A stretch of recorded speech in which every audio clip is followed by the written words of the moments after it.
How to fix Instagram invalid parameter error. Hey everybody, welcome back to our YouTube channel. In today's video, you will learn how you can fix your Instagram invalid parameter error. So without any further delay, let us jump right into the process. First of all, make sure your app is updated. Head over to your Play Store and search for Instagram. Make sure you see open instead of update. If you see update sign, tap on to update and update your app. Now let's head over to the settings, scroll below and tap onto apps. Here search for Instagram. Then under default, tap on set as default. Make sure that you have toggled on open supported links. Then go back and tap onto storage. Here clear the cache and clear the data as well.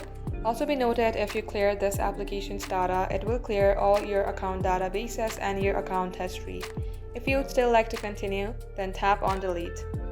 Now once you do so, restart your device, open your Instagram, and that will fix your problem. Thank you for watching the video till the very end. In case it had helped you in any ways, then do like and subscribe. We will get back to you soon with more tutorials like this.